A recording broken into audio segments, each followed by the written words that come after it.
কুষাণ তখন বলল, বিশ্বাস করো, সেদিন আমি নিজের ইচ্ছাতে পাত্রী দেখতে আসিনি। আমার দুলাভাইরা তাদের এক রিলেটিভের বাড়ি যাবে বলে জানিয়েছে, কিন্তু সেই পাত্রী যে তুমি হবে সেটা আমি কখনোই ভাবিনি। হয়তো এটাই আমাদের নিয়তি ছিল। তোরা কুষাণের এতগুলো কথা শুনেও সে আগের মতোই চুপচাপ হয়ে আছে আর কাঁদছে, কারণ তার চোখের পানি আজ কিছুতেই থামছে না। কুষাণ এবার তোরার চোখের পানি মুছিয়ে দিয়ে বলল, আমি হলাম আমার মায়ের কলিজা। 3 মেয়ের পর আমার জন্ম হয়েছে। বুঝতেই পারছো আমি কতটা প্রিয় সবার। তুমি তো নিজের চোখেই দেখলে, আম্মু এখনো আমাকে নিজের হাতে খাওয়াই দেয়। আমার আম্মু আমাকে ভীষণ আদর করে, কখনো কোনো জিনিসের অভাব রাখে না আম্মু। আকাশের চাঁদ চাইলে মনে হয় সেটাও এনে দিতে চাইবে। যখন যা চাইতাম তখন তাই দিয়েছে আমাকে। আমার জীবনে কোনো অপূর্ণতাই রাখিনি তারা, সেই জন্য তো আমাকেও স্যাক্রিফাইস করতে হয়। তারা যা বলে সেটাই শুনতে হয় আমাকে, যা করতে বলে সেটাই করতে হয়। এই যে তোমাকে তারা কটু কথা বলছে, নানাভাবে অপমান করেছে, তা শুনে তো আমারও খারাপ লাগে। তোমার থেকে দ্বিগুণ কষ্ট আমারই হয়। আমি তো ইচ্ছা থাকা সত্ত্বেও কোনো প্রতিবাদ করতে পারছি না। এই পরিস্থিতি থেকে বের হতে তো আমাকে একটু সময় দিতে হবে, তাই না? এই সহজ জিনিসটা তোমাকে আমি কিছুতেই বোঝাতে পারছি না। হঠাৎ ইরা, মীরা, লীরার কণ্ঠ শোনা গেল। তারা 3 বোন একসাথে চিৎকার করে করে বলছে, কার এত বড় সাহস যে আমার ভাইকে বেঁধে রাখে? সাহস থাকলে বের হয়ে আসুক সে একবার। যে হাত দিয়ে আমার ভাইকে মেরেছে সেই হাত একদম ভেঙে ফেলবো আমরা। ইরা, মীরা, লীরার চিল্লানি শুনে কুষাণ নিচেই বের হয়ে আসলো। কুষাণকে দেখা মাত্র 3 বোনই দৌড়ে আসলো আর কুষাণের গাল, মুখ, ঠোঁট স্পর্শ করে বলল, ভাই তুই ঠিক আছিস? তোর কিছু হয়নি তো? কুষাণ তখন হাসতে হাসতে তার বোনদের বলল, এই তোরা কি পাগল হইলি নাকি? কিছুই হয়নি আমার, ঠিক আছি আমি। মীরা তখন বলল, আবুকে যে ফোন করে বললো তোমার ছেলেকে বেঁধে রেখেছি, ইচ্ছে মতো পিটাচ্ছি। সাহস থাকলে নিজেরা এসে নিয়ে যাও কুষাণকে। কুষাণ সেই কথা শুনে বলল, এমনিতেই মজা করে বলেছে, তোরা সবাই যাতে এই বাড়িতে আসিস সেই জন্য বলেছে। লীরা তখন বলল। ইরা বলল, এই রকম একটা ব্যাপার নিয়ে কেউ ফান করে? বাসার সবাই কতটা টেনশনের মধ্যে পড়েছে তোর কি কোনো ধারণা আছে? মীরা তখন বলল। কুষাণ তখন বলল, তোরা অনেক হাঁপাচ্ছিস, আগে একটু রেস্ট নে, তারপর বুঝিয়ে বলছি সব। এই বলে কুষাণ তোরাকে ডাকতে লাগলো আর বলল, আপুদের জন্য কিছু ঠান্ডা ঠান্ডা শরবত নিয়ে এসো। 3 বোন শরবতের কথা শোনা মাত্রই একসাথে বলল, না না, লাগবে না আমার শরবত, আমরা ঠিক আছি। কুষাণ তখন হাসতে হাসতে বলল, পেট খারাপের ভয় পাচ্ছিস নাকি আবার? কিছুই হবে না। এই বলে কুষাণ তাদের বোনদের নিয়ে রুমে চলে গেল। ইরা, মীরা, লীরা কিছুই বুঝতে পারছে না তারা আসলে কিসের জন্য আর দেখছে কি এসব। শাহিন, মাহিন, তুহিনও কিছুই বুঝতে পারছে না। অন্যদিকে চামেলি বেগম আর হেনা বেগম এখনো দূরে দাঁড়িয়ে আছে, কারণ গোলাপ সাহেব যদি দেখে তারা কুষাণের আত্মীয় স্বজনদের সাথে কথা বলছে, তাহলে হয়তো তাদের উপরও রাগ করবে। সেই জন্য তোরা তার কাজিন স্বর্ণার সাহায্য নিয়ে নিজেই নাস্তা রেডি করতে লাগলো।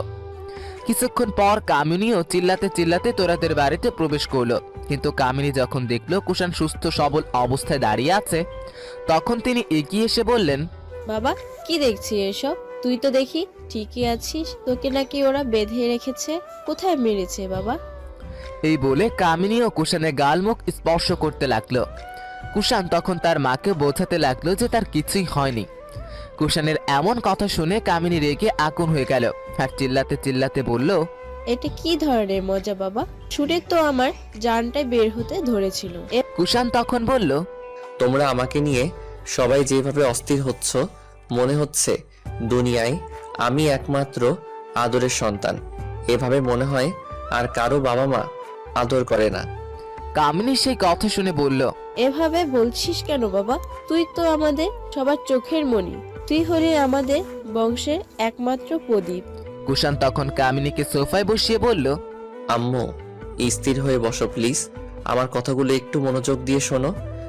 এই বলে কুষাণ তার মায়ের সামনে হাঁটু গেড়ে বসলো আর বলল, আমাকে বেঁধে রেখেছে আর পিটাচ্ছে শুনে তোমরা সবাই যেভাবে অস্থির হয়ে গেছো, ঠিক সেইভাবেই তোরার ফ্যামিলির লোকজনও অস্থির হয়ে গিয়েছে। পুলিশ আঙ্কেল তোরার আব্বুকে সবকিছু বলে দিয়েছে আম্মু। তোরাও কিন্তু তার বাবা মার একমাত্র সন্তান। তোরাকে যখন তোমরা একের পর এক অপমান করেছো, তাকে এ বাড়িতে রাখবে না বলে জানিয়েছো। মাত্র একদিন হলো বিয়ে হয়েছে, তাতেই ডিভোর্সের ভয় দেখিয়েছো। নিজের হাত কেটে তোরার নামে পুলিশের কাছে কমপ্লেন করেছো। এসব শুনলে কার বাবা মার মাথা ঠিক থাকবে? তোমরা যেমন আমাকে আদর করো আর ভালোবাসো, তারাও ঠিক একইভাবে তাদের মেয়েকে ভালোবাসে। সেই জন্য তোরার ফ্যামিলির লোকজন রাগ করে আমাকে বেঁধে রেখেছে আর মেরেছেও। বোঝাতে পারলাম কি? কামিনী তখন কাঁদতে কাঁদতে বলল, দীপ, হ্যাঁ বুঝেছি। যে ছেলে জীবনেও বাবা মার হাতে মার খায়নি, সে আজ তার শ্বশুর বাড়ির লোকজনের হাতে মার খেলো। কিন্তু তুই এই বাড়িতে আসলি কিভাবে? তুই তো বন্ধুদের সাথে পিকনিকে গিয়েছিস। কুষাণ তখন নিচ মুখ হয়ে বলল, আম্মু, আমি মিথ্যা কথা বলেছি। আমি তোরাকে নিতে এসেছিলাম। আমি ওকে কখনোই ডিভোর্স দিতে পারবো না, আর অন্য মেয়েকে বিয়ে করার প্রশ্নই আসে না। এখন তোমরা কি করতে চাও সেটা সাফ জানিয়ে দাও। আমি কিন্তু তোরাকে ছাড়া কিছুতেই যাব না। ইরা, মীরা, লীরা কুষাণের কথা শুনে বলল, ভাই কি সব বলছিস তুই? যে ফ্যামিলির লোকজন তোকে এইভাবে মারলো, সেই ফ্যামিলির মেয়েকে এখনো আমাদের বাড়িতে নিয়ে যাবি বলে ভাবছিস? হ্যাঁ ভাবছি, কারণ তারা আমাকে মেরেছে নিজের মেয়েকে ভালোবাসে বলে। তারা আমাকে মেরেছে তাদের মেয়ের উপর হওয়া অত্যাচারের বদলা নেওয়ার জন্য। জারিফ চৌধুরী তখন বলল। কুষাণ তখন বলল, তারা তো আমার হাতেই তাদের মেয়েকে তুলে দিয়েছে। তাকে সারা জীবন সুখে শান্তিতে রাখবো বলে আমি নিজে অঙ্গীকার করেছি। এখন সেই মেয়ে যদি কষ্টে থাকে, তার উপর যদি অত্যাচার করা হয়, তখন তো সবাই আমাকে ধরবে। আমাকে জিজ্ঞাসাবাদ করবে কেন আমি স্বামী হয়ে বউয়ের উপর হওয়া অন্যায়ের প্রতিবাদ করলাম না। গোলাপ সাহেব পাশের রুম থেকে কুষাণের লেকচার শুনছিলেন। কুষাণের কথাবার্তা শুনে তিনি একদম আশ্চর্য হয়ে গেলেন, কারণ কুষাণ যা যা বলছিল সব একদম সত্যি কথাই বলছিল। গোলাপ সাহেবের ইচ্ছে করছিল এখনই গিয়ে কুষাণের হাতে পায়ে ধরে ক্ষমা চাইতে। এরকম সহজ সরল ভদ্র ছেলেটাকে তারা কোন দুঃখে মারতে গেল? কামিনী হঠাৎ করে বলল। কুষাণ তখন বলল, আম্মু, আমি তো বলেছি তোরাকে ছাড়া কিছুতেই যাব না আমি। কামিনী তখন বলল। কুষাণ তখন বলল, আমি জানতাম তুমি কখনোই আমার ইচ্ছার বিরুদ্ধে যাবে না, সেই জন্যই তো সবসময় তোমার কথা মতো চলি আম্মু। কামিনী তখন বলল, তুই তো ভালো করেই জানিস আমার সংসারে সবাই আমার কথা মতোই চলে। আমি যাকে যেভাবে চলতে বলি সে সেভাবেই চলে। সেজন্য একটা কথা পরিষ্কার করে বলে দিচ্ছি, আমার সংসারে তোর বউ যেন অযথা মাতব্বরি না করে। আমি যেভাবে চলতে বলবো সেভাবেই চলতে হবে, কারণ এটা আমার সংসার। নিজের কামিনীর কথা শুনে এবার গোলাপ সাহেব বের হয়ে আসলেন আর এসে বললেন, আমার মেয়ে কি নদীর জলে ভেসে এসেছে, না তাকে আমি কুড়িয়ে পেয়েছি যে তাকে আপনার বাড়িতে পাঠাতেই হবে আমাদের? আমার মেয়ে স্বাধীনভাবে বড় হয়েছে, তার যখন যেটা মন চাইবে সে তখন সেটাই করবে। আপনার কথা মতো সে কেন চলবে?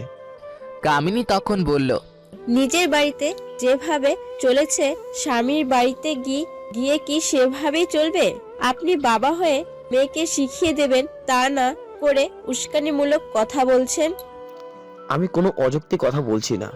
তোরা যতটুকু করার দরকার ততটুকু সে অবশ্যই করবে।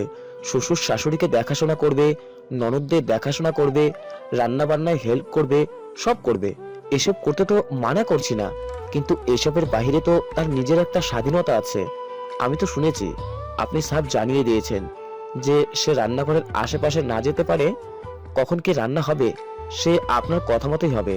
তারপর আরো অনেক কিছু শুনেছি যা বাচ্চাদের সামনে বললাম না। ছেলেকে যেহেতু বিয়ে করিয়েছেন, এখন একটু তাকে আঁচাল থেকে বের করে আনুন। সে তো আর ছোট নেই, এবার একটু তাকে স্বাধীনতা দিন। কামিনী তখন বলল, আমার ছেলেকে আমি স্বাধীনতা দেব না ঘরে বন্দি করে রাখবো সেটা আমার একান্তই পার্সোনাল ব্যাপার। আমার ছেলের ব্যাপারে খবরদার কেউ নাক গলাবেন না। আমার ছেলের ভালো মন্দ আমাকেই বুঝতে দিন। গোলাপ সাহেব সেই কথা শুনে বলল, সমস্যা তো এই জায়গাতেই আপনার। শুধু নিজের ছেলেকেই ভালোবাসবেন, কিন্তু তার সাথে যার বিয়ে দিয়েছেন তাকে ভালোবাসবেন না। আপনার মন মানসিকতা চেঞ্জ করুন কামিনী বেগম। তারপর তোরাকে নিয়ে যায়েন। যেদিন বুঝতে পারবেন আপনার নিজের ছেলের পাশাপাশি তার বউকেও ভালোবাসতে পারছেন, সেদিন এসে নিয়ে যাবেন আমার মেয়েটাকে। এই বলে গোলাপ সাহেব কুষাণের হাত ধরে বললেন, বাবা, আমাকে ক্ষমা করে দিও। তোমার উপর আমার আর কোনো অভিযোগ নেই, কিন্তু শুধু তোমার ভরসায় আমি আমার মেয়েকে পাঠাতে পারবো না। কারণ ও বাড়িতে তো তুমি শুধু একাই থাকো না, তোমার আম্মু আর তোমার বোনদের আগে ভালো হতে হবে। তারপর যেদিন তোরাকে আপন করে নিতে পারবে, নিজের পরিবারের কেউ ভাববে, সেদিন আমি নিজেই তোরাকে রেখে আসবো। এই রিকোয়েস্টটা তোমাকে রাখতেই হবে, তা না হলে কিছুদিন পর আবার একটা অঘটন ঘটবে। কুষাণ গোলাপ সাহেবের কথা রাখলো। সে তোরাকে তাদের বাড়িতে এখনই নিয়ে যাবে না বলে ঠিক করলো। কিন্তু কুষাণ তোরাকে ছাড়া থাকবে কি করে? এতদিন সে তার প্রেমিকা ছিল, সেজন্য দুজন আলাদা থাকাতে কিছু মনে হয়নি। কিন্তু এখন তো তোরা তার ধর্ম আর আইন অনুযায়ী বিবাহিত স্ত্রী। বিবাহিত স্ত্রীকে একা রাখা কি ঠিক হবে তার?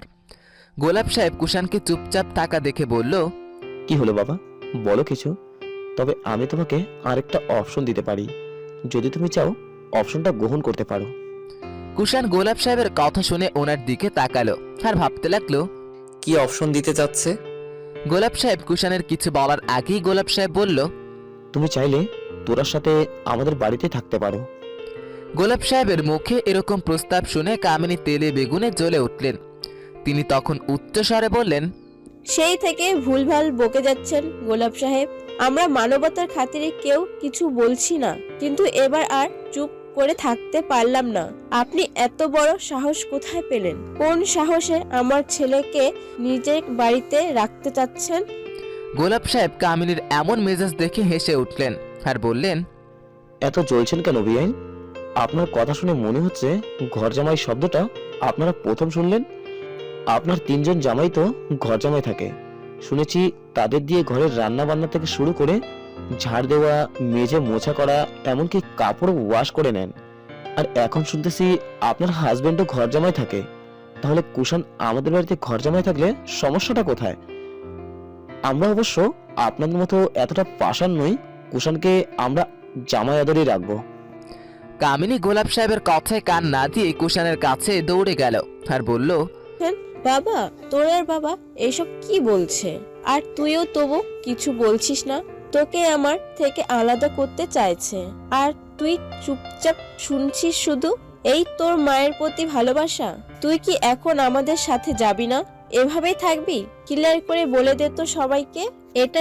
কুষাণ তখন সবার উদ্দেশ্যে বলল, আমি এখন ক্লিয়ার করে একটা কথাই বলতে চাই, যে আমি আমার আম্মুকে ছেড়ে কখনোই শ্বশুর বাড়িতে থাকতে পারবো না। ঠিক তেমনি তোরাকে একা একা এখানে রেখে নিজের বাড়িতেও যেতে পারবো না। আমার ফ্যামিলিকেও প্রয়োজন, আমার তার সাথে আমার বউকেও চাই। এরপরেও যদি তোমরা আমার কথা বুঝতে না পারো, তাহলে আমার কিছুই করার নাই। গোলাপ সাহেব তখন বলল, কিন্তু আমি তো এখনই আমার মেয়েকে তোমাদের বাড়িতে পাঠাতে পারবো না। তোমার আম্মু আর বোনদের আগে কথা দিতে হবে, আমার মেয়ের সাথে তারা খারাপ আচরণ করবে না, আর তার স্বাধীনতায় কোনো বাধা দিতে পারবে না। তোরাকে তার নিজের মেয়ের মতো মনে করবে। কামিনী তখন গোলাপ সাহেবের কাছে এগিয়ে এসে বলল, এটা জীবনেও সম্ভব না। আমার সংসার আমার কথা মতোই চলবে, অন্য কাউকে তাতে নাক গলাতে দিব না আমি।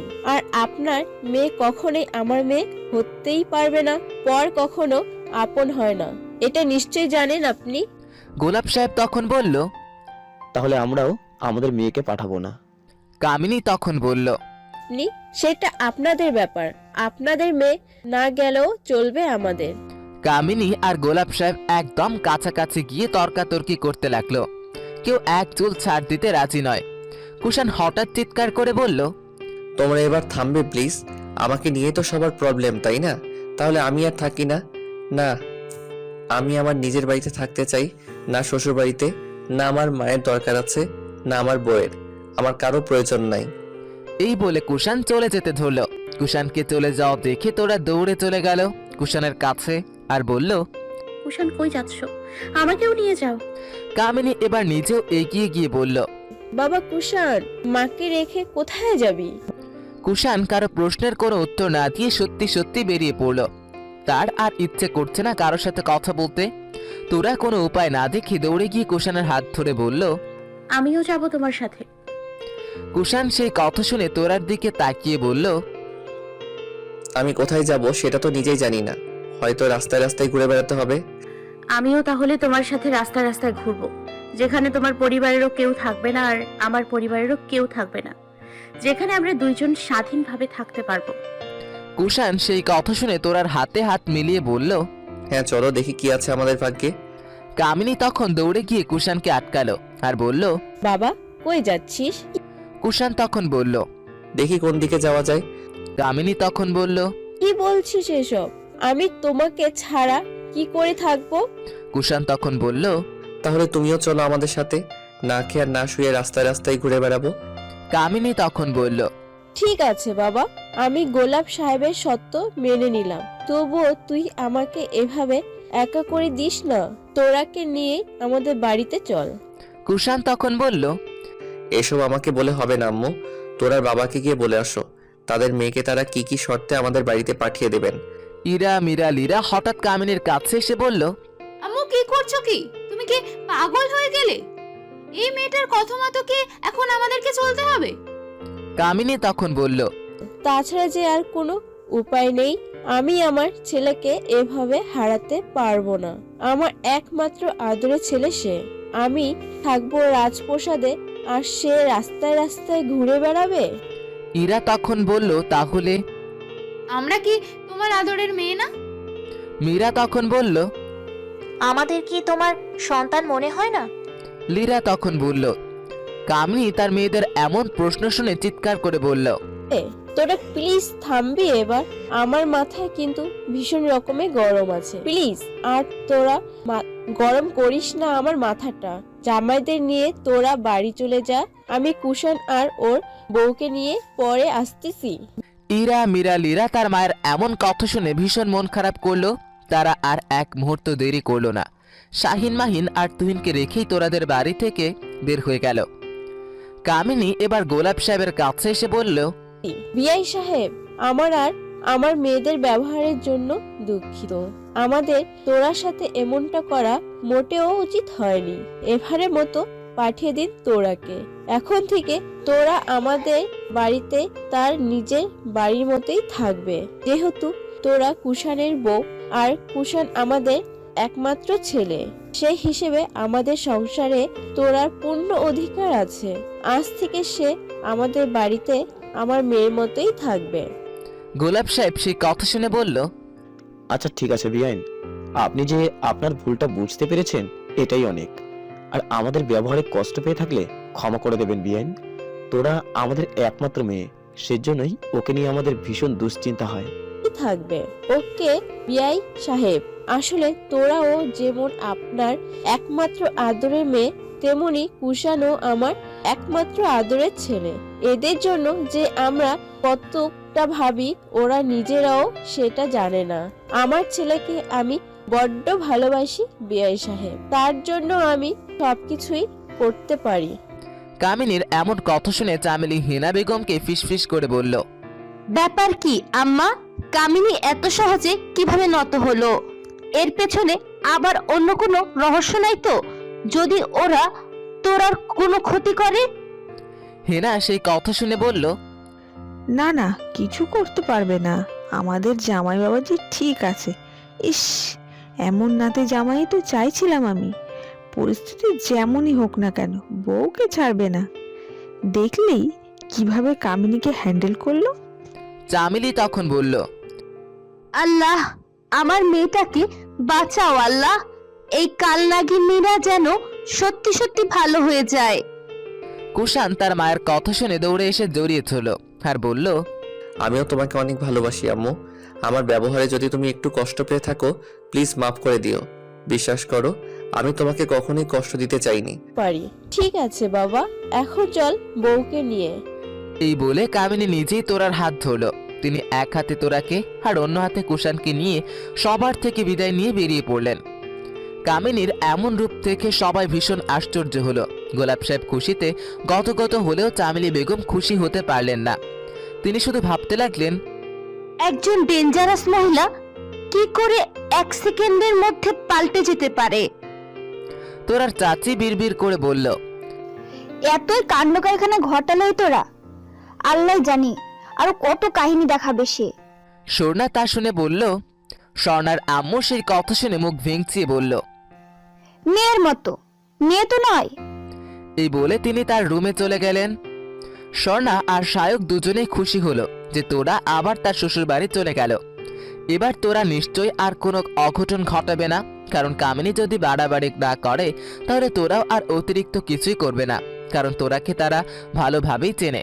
যে তার সাথে খারাপ আচরণ করে সেও তার সাথে খারাপ আচরণ করে, আর যে তার সাথে ভালো আচরণ করে সে তার সাথেও ভালো আচরণ করে। কামিনী তোরাকে বাড়ি নিয়ে গিয়েই তার কিছু গহনা তুলে দিল তোরার হাতে, আর বাড়ির চাবিটা তোরার হাতে দিয়ে বলল, আজ থেকে এই চাবিটাও তোমার।